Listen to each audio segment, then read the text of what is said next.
بسم اللہ الرحمن الرحیم۔ السلام علیکم۔ ایک انصاری عورت نے آپ صلی اللہ علیہ وآلہ وسلم سے عرض کیا، یا رسول اللہ، میں آپ کے لیے کوئی ایسی چیز کیوں نہ بنوا دوں جس پر آپ صلی اللہ علیہ وآلہ وسلم خطبے کے وقت بیٹھا کریں۔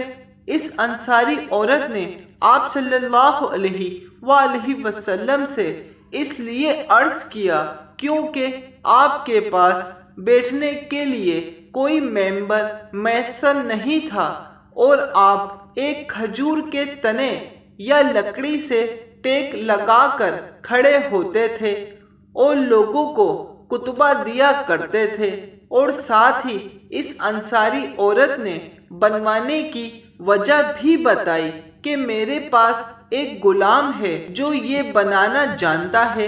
آپ صلی اللہ علیہ وآلہ وسلم نے فرمایا کہ اچھا، تمہاری مرضی۔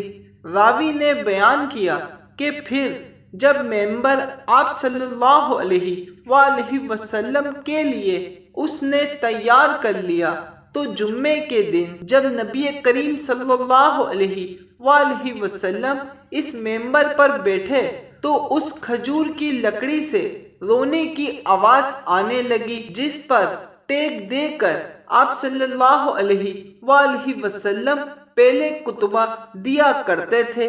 ایسا معلوم ہوتا تھا کہ وہ پھٹ جائے گی۔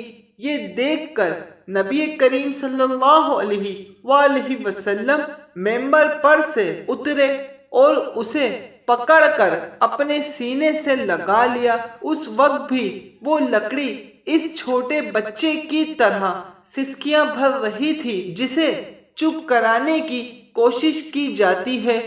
اس کے بعد وہ چپ ہو گئی۔ نبی کریم صلی اللہ علیہ وآلہ وسلم نے فرمایا کہ اس کے رونے کی وجہ یہ تھی کہ یہ لکڑی خطبہ سنا کرتی تھی، اس لیے روئی۔ جزاک اللہ۔ حدیث مبارک سمجھ آنے کی صورت میں ایک لائک ضرور کر دیے گا۔ اللہ حافظ۔